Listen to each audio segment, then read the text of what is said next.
Amy Rose, everyone's favorite obsessive pink fangirl. Sometimes she's a more than capable independent hero, and other times she makes things a hell of a lot harder. Today, we're gonna look at Amy's character in every mainline Sonic game and rank her from worthless to elite. Her first appearance is in Sonic CD, so she gone in Sonic 1, and in her debut, she's pretty freaking useless. She gets kidnapped by Metal Sonic early in the game and serves as basically the damsel in distress that Sonic reluctantly saves at the end of the game. Kinda hard to argue with this one. Worthless.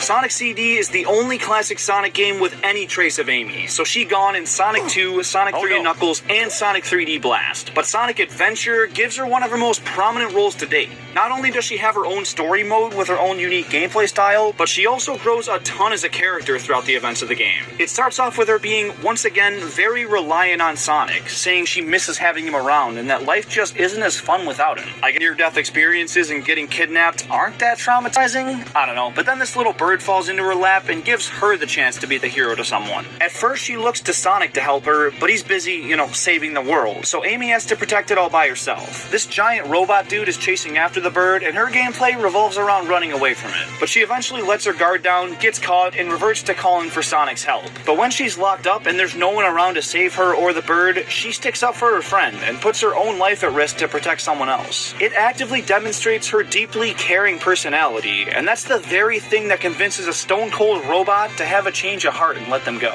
But yeah, then she runs into Sonic again and needs his help. But this time it triggers something inside of her. She realizes that she's too reliant on Sonic and needs to be more independent.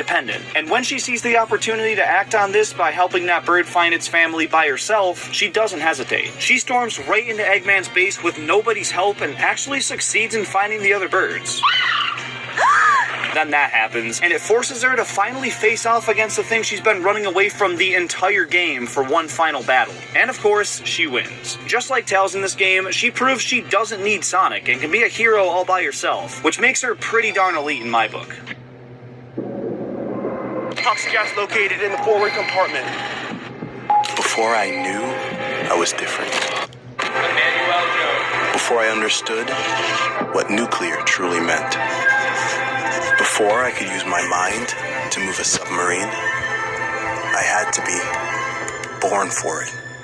You can be smart. Makes her pretty darn elite in my book.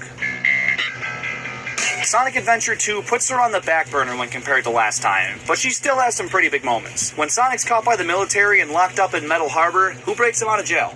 Amy. And at the end of the game, when Shadow's about to decimate the Earth, she convinces him to find the good in humanity, and it triggers a pivotal flashback about Maria that, oh, maybe she didn't want everyone to die. It shows Amy, yet again, to be a very compassionate and persuasive character that can find the good in anything and anyone, no matter how heartless and cold. Also, she is playable in multiplayer, so that helps her case a little too, and I think it's enough to give her another elite tier. She's playable all throughout the Sonic Advance trilogy, and she's alright. She's a lot slower and can't roll into a ball, but her hammer swing is pretty effective. Still, not my first or second choice, and when you actually unlock her, varies a good bit from game to game. In the first one, she's playable from the start, so she'll get sidekick tier. In the second, it's only after you beat the game, so barely does anything. And in the third, it's about halfway through, so we'll put her right in the middle. In Sonic Heroes, she leads Team Rose as the speed archetype, and is just as useful as any other character in the game. Now, this portrayal of Amy's character sucks, making her obsession with Sonic toxic as all f***, with her even fighting Team Sonic to make him marry her. But she's still a good friend to Big and Cream, and we'll give her sidekick tier, although she's very poorly written. She's the same as every other side character in Shadow the Hedgehog. In certain story paths, she'll help Shadow through a level and is basically gone after that. Barely does anything. Sonic Rush keeps her character flaws from Heroes, but takes away just about everything redeeming about her. She's not playable, and only shows up in the occasional cutscene looking for Sonic, thinking about Sonic, or assaulting Sonic, so absolutely worthless. For as much as people hate this game, it's actually a positive step forward for Amy's character. She mistakes another hedgehog for Sonic, like usual, but she also agrees to help Silver find the person he's looking for, the Iblis Trigger, only to find out it was the same person she was looking for. Well, what do you fucking no. When Silver fights Sonic to stop him from destroying his world, he kicks his ass. And right when he's about to finish him off, Amy jumps in front of Sonic and tries to rationalize with Silver, giving Sonic just enough time to get away. This is another perfect example of her willingness to put her own safety on the line to stay loyal to those she cares about. And if it weren't for her, Sonic would have died and the world would have been destroyed. So I think she earns an elite tier. Also, she is playable in a section of Dusty Desert in Silver's story, and she's pretty bad, not gonna lie, but still, it shows she's very capable here. She's absent from Sonic Rush Adventure, but in Sonic Unleashed, she does play a very minor role. She's not portrayed as an annoying fangirl, so that's good, but she's still kinda helpless. She makes Werehog Sonic feel all bad about himself, listens to some Professor Pickle yap sessions, and cries for Sonic's help when some hypnotized locals start dancing with her. Yeah, not a very good look for her.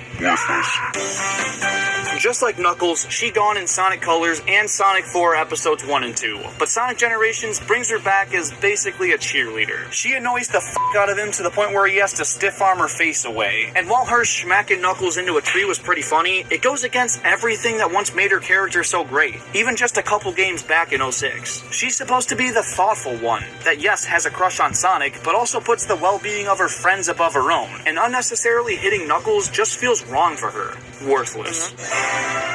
This game's basically the same thing. She's a background character that calls Sonic a couple times throughout the game and pretty much tells him that, yeah, hey, the world's getting destroyed, can you please help? But she doesn't do anything herself, so...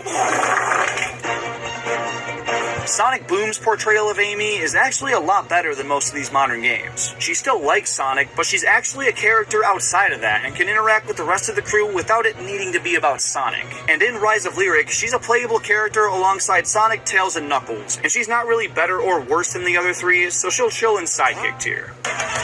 In true classic Sonic form, Amy isn't playable, and she doesn't even appear in the game.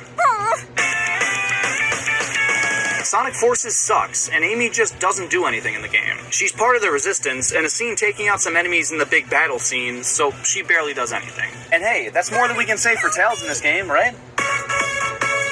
I'm including Sonic Origins this time around because it actually makes a big difference to her rating. In the Plus edition of the game, she's playable in all 4 classic Sonic games, giving her the chance to redeem her uselessness in those original titles, and making a hell of a strong case for another elite tier.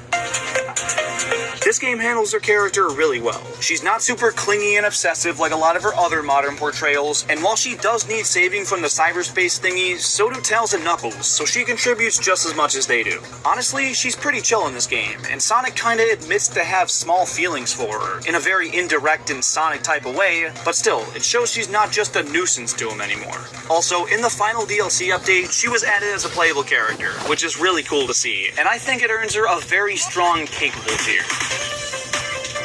Similar to Sonic Advance 1, Sonic Superstars makes Sonic, Tails, Knuckles, and Amy playable from the start. But where that game makes her the worst playable character of the bunch, this one makes her one of the best. For starters, she can spin dash like everybody else, which was probably her biggest flaw in Advance. But unique to her is a double jump, which is pretty freaking OP, and makes her an easy elite. And there you have it. Real quick, if you take your Nintendo Switch on the go a lot and wish it was easier to lug around, you gotta ditch that clunky old dock. It's bulky, flimsy, and really doesn't have a good reason to be. And Accelerate Gaming's portable dock is the solution you've been waiting for. It cuts the unnecessary plastic of Nintendo's and gives you a sleek, durable, and very portable alternative. And it's only $20, so if you want to enhance your Switch setup and support this channel, go grab one now and use code JeremyK to get an additional 10% off your order. There's a very limited amount of uses on that, so redeem it while you can. And if you disagree with me on any of the rankings in this video, leave your takes down in the comments.